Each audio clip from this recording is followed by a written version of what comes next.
Bienvenue sur Africa 24 dans cette nouvelle édition de l'Africa Tonight. Voici les titres de l'actualité. Première année au pouvoir du capitaine Ibrahim Traoré au Burkina Faso. Pour l'occasion, le chef de la junte a donné une interview ce 29 septembre. Interview durant laquelle il a notamment déclaré que la priorité sera donnée à la sécurisation du territoire avant l'organisation des élections. Plus que quelques mois avant le référendum constitutionnel au Tchad, les électeurs seront appelés aux urnes le 17 décembre prochain. À l'approche de cette échéance, certains acteurs politiques appellent à préserver la cohésion pacifique. Et puis la création d'un fonds pour la reconstruction de Derna en Libye. La ville dévastée par les inondations doit abriter le 10 octobre prochain une conférence internationale. Les détails à suivre dans ce journal. Mais tout d'abord, il sera bien un candidat à l'élection présidentielle. En République démocratique du Congo, l'opposant Martin Fayulu a confirmé ce samedi 30 septembre sa participation au scrutin du 20 décembre 2023. Il sera notamment face au président sortant, Félix Tshisekedi. Devant la presse, le candidat de la coalition Lamuka a déclaré que le combat pour exiger la transparence des élections continue. Une transparence qui, selon lui, n'a pour le moment pas été garantie. L'opposant cite l'audit du fichier électoral. Selon lui, sur les plus de 43 millions d'électeurs inscrits, 10 millions seraient fictifs.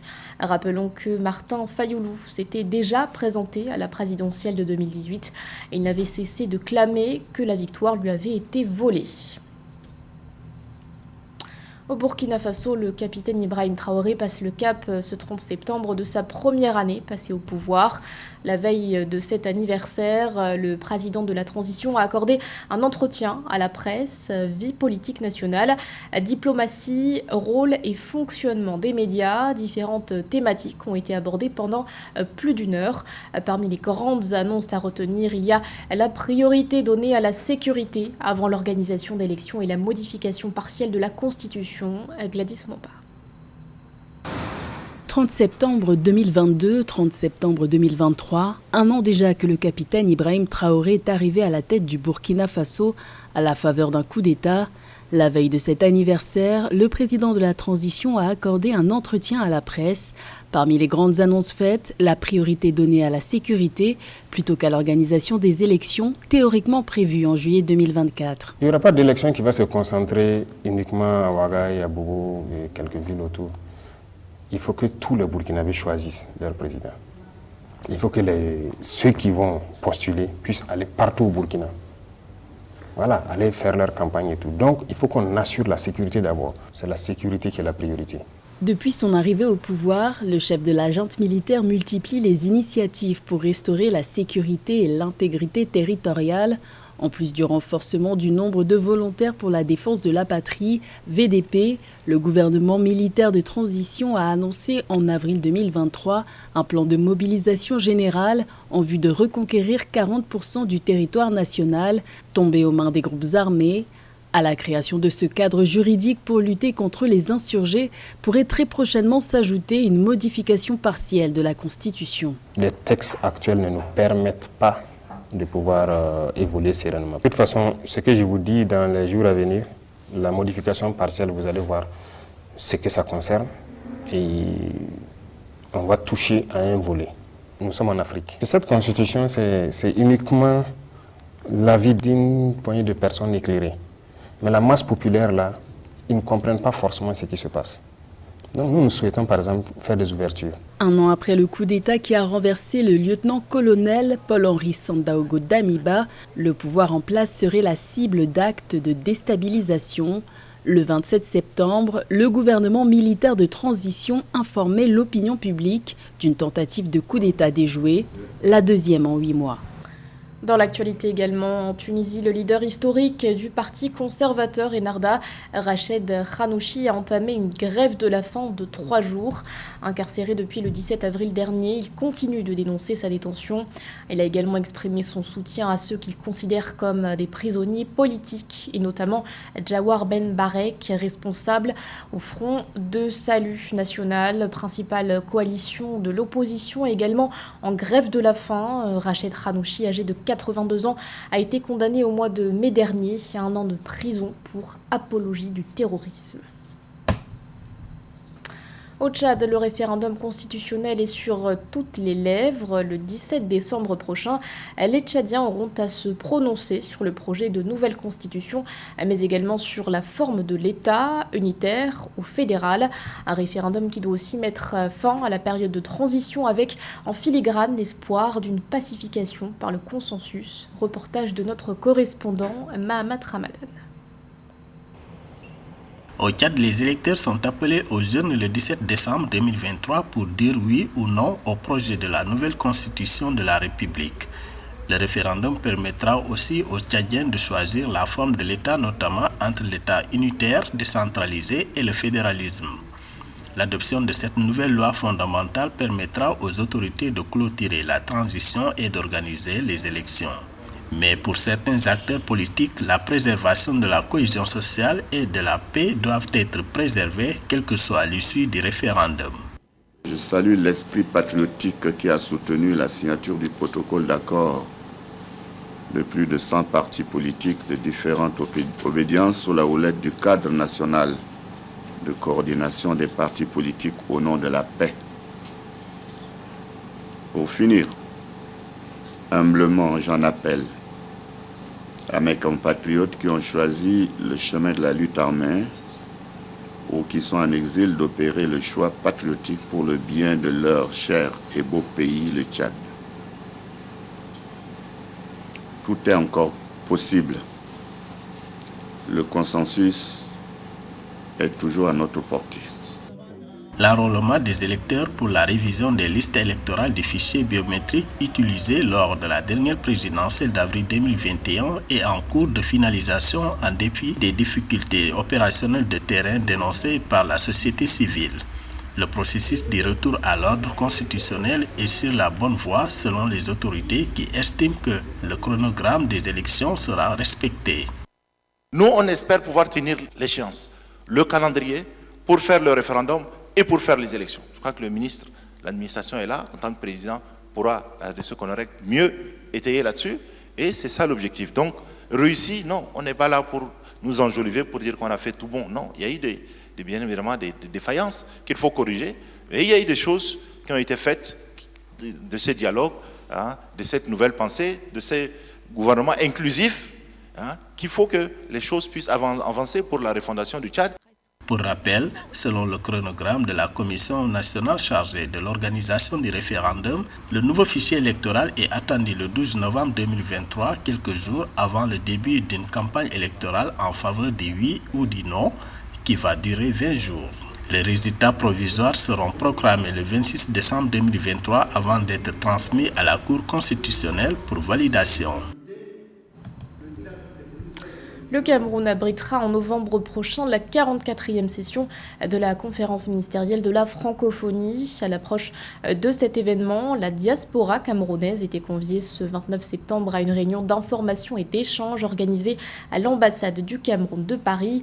L'occasion pour elle d'exprimer à l'ambassadeur André Magnus Ekoumou ses attentes relatives à la tenue de la prochaine CMF, un sujet de la rédaction. Après la Tunisie en 2022, la prochaine conférence ministérielle de la francophonie se tiendra cette année à Yaoundé au Cameroun. Dans le cadre des préparatifs de cette 44e session prévue au mois de novembre, l'ambassade du Cameroun à Paris organisait ce 29 septembre une réunion en présence de la diaspora camerounaise. Une réunion durant laquelle les réflexions étaient essentiellement portées sur le thème de cette prochaine CMF, bonne gouvernance, gage de stabilité politique, économique et culturelle pour les citoyens francophones. C'est une thématique qui couvre toute la francophonie. C'est tous les États francophones. D'ailleurs, nous avons un débat, je préciserai des réunions à la francophonie ces prochains jours par rapport au projet de résolution qui sera adopté à Yaoundé. Donc, tout ce que nous vivons aujourd'hui, que ce soit au projet concernant la gouvernance, concernant la démocratie, concernant le respect des droits de l'homme, tout cela vient progressivement. Quelqu'un disait encore tout à l'heure, la bonne gouvernance ou la mauvaise gouvernance, ce n'est pas seulement au sud. Une thématique épineuse puisqu'elle fait particulièrement écho à l'actualité du continent. Comment promouvoir aujourd'hui la bonne gouvernance à l'heure où les démocraties sont menacées par l'épidémie de coup d'État ? Une épidémie qui s'est largement propagée en Afrique de l'Ouest avant de gagner le Gabon récemment. Le défi est d'autant plus grand pour la francophonie qui poursuit parallèlement sa modernisation, un processus où la question de l'identité francophone est souvent au cœur des discussions.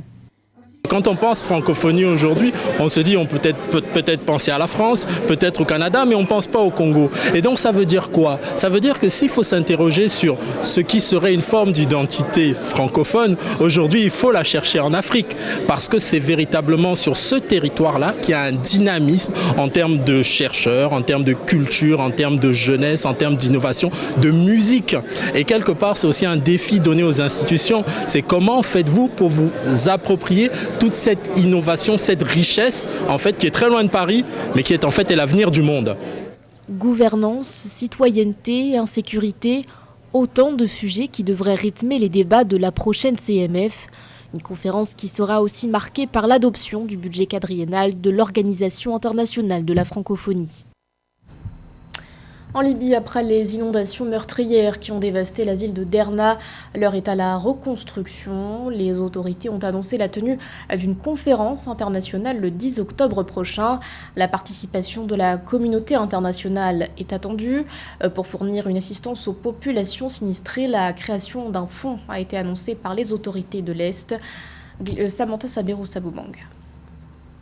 Afin de soutenir la reconstruction et le relèvement de la ville de Derma, à 900 km à l'est de Tripoli, le gouvernement libyen a annoncé la création d'un fonds. Une conférence internationale de reconstruction aura lieu à cet effet le 10 octobre 2023 à Derma. Cette conférence sera ouverte aux entreprises internationales, soutient le gouvernement de l'Est qui appelle l'ensemble de la communauté internationale à y participer. L'objectif principal de ce fonds est de fournir une assistance aux habitants de Derma pour reconstruire leurs maisons, infrastructures et services publics détruits. Je pense qu'à la lecture de cette initiative entreprise par le gouvernement libyen à l'Est, avec notamment le maréchal Haftar, est une bonne chose sur le papier, puisqu'il faut qu'il y ait des dons pour pouvoir venir pallier les désastres et tout ce qu'il y a pu avoir sur le plan des infrastructures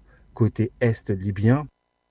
Avec une population de plus de 100 000 habitants, la ville de Derma a été, le 10 septembre 2023, frappée par des inondations provoquées par la tempête Daniel et amplifiées par la rupture de 2 barrages en amont de la ville. Selon le dernier bilan officiel communiqué le 26 septembre 2023 par le gouvernement de l'Est, 3 893 personnes y ont perdu la vie. Plus de 43 000 personnes ont été déplacées en raison des inondations, selon les dernières statistiques de l'Organisation internationale pour la migration. Notons que le Parlement a déjà alloué 10 milliards de dinars, soit plus de 1,9 milliard d'euros, au projet de reconstruction. En revanche, cela ne va pas faire fi des luttes intérieures qu'il peut y avoir au niveau local entre le côté tripolitain et le côté est de la Libye. On peut quand même penser que ce drame est aussi une occasion pour revoir les positions stratégiques entreprises par le maréchal Haftar. En revanche, si on regarde un peu ce qui s'est passé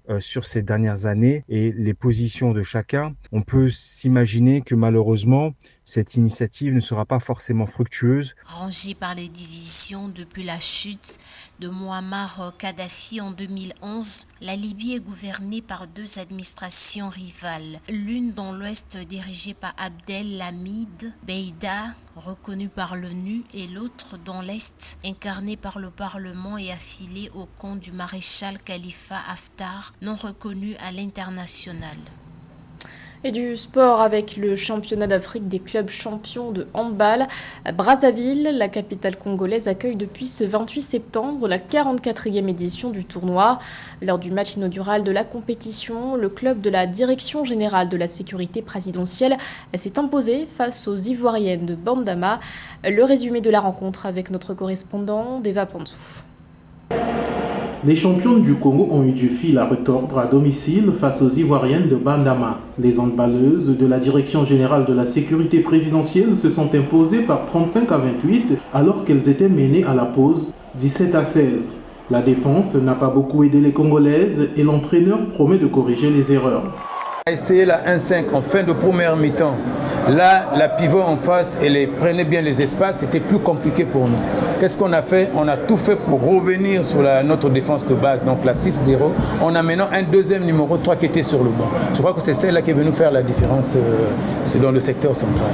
C'est clair, dans une équipe, un match, quand vous avez des solutions dans le secteur central, effectivement, vous mettez en difficulté l'adversaire. Les Ivoiriennes de Bandama sont déçues, elles qui ont dominé la première partie. Ces dernières comptent disputer ce championnat match par match. Selon l'entraîneur du Bandama Handball Club de Tiasalé, rien n'est encore perdu et elles comptent relever la tête dès le second match face aux Angolaises de Petro Atlético. Nous sommes venus à ce match avec l'ambition de repartir avec une victoire. C'est le début du championnat. Nous avons travaillé pour que ce début soit plus réalisant que le résultat que nous avons connu. On a jeté toutes nos forces en première mi-temps. Nous sommes repartis avec le gain de cette première mi-temps. Et en deuxième mi-temps, nous avons pêché par la lucidité devant le but. L'équipe de la Direction générale de la sécurité présidentielle ambitionne de remporter son premier titre continental à domicile. Notons que 8 équipes masculines et 8 autres féminines classées dans 2 groupes par catégorie prennent part au 44e championnat d'Afrique des clubs champions de handball qui s'achève ce 7 octobre à Brazzaville. C'était le journal de la rédaction. Merci de l'avoir suivi. L'actualité continue sur Africa 24.